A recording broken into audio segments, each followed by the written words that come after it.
Action. Take action. This is the number one thing I see people not doing. And even Jack Canfield, who was in the movie The Secret with me and a bunch of other people, he says the law of attraction has the word action in it. You are supposed to act.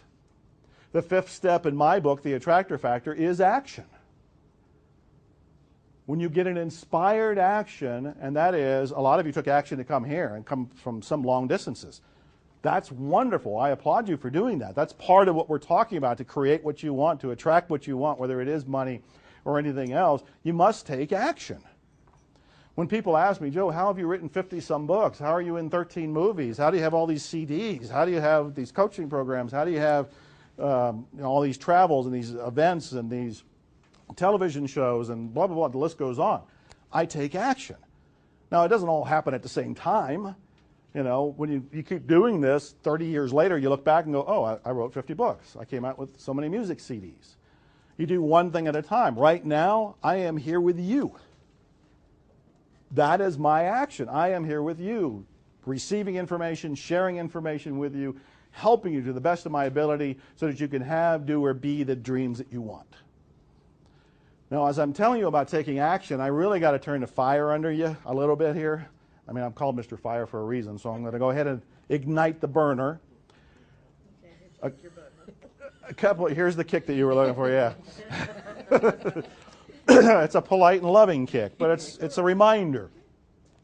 So a couple Mondays ago, I was getting a massage.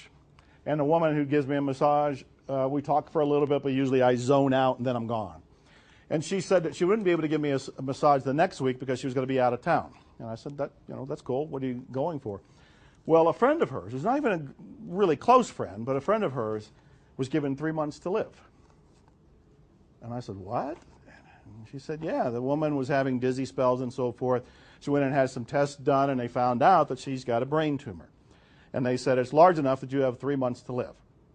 Well, the woman was confused and surprised, but she was also into natural things and green things, so she did the raw food. She did a bunch of things that were very natural, well, all things I probably would have done as well.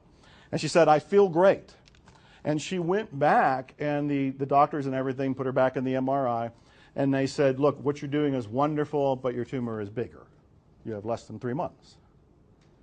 And then I went into my massage, and I'm laying there, and I spent the next hour or so wondering, what would I do if I had 3 months to live? What would I do? And I couldn't come up with anything different than what I'm doing. So I'm apparently doing my love and I'm doing my passion. But my question to you is, can you all say the same thing?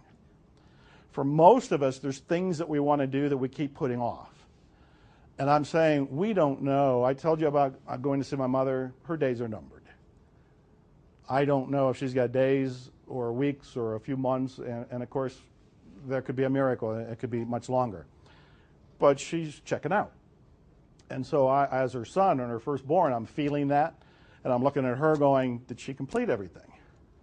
What would she do if she knew exactly how much time was left? What would I do if I knew that there was 3 months left? What is this woman going to do? And I'm actually really turning this into a meditation, and I'm putting it on your lap, and I'm saying, look, talking about you taking action is fine. I can write about it, and I have in the Attractor Factor. Your coach can get on the phone with you and tell you about taking action.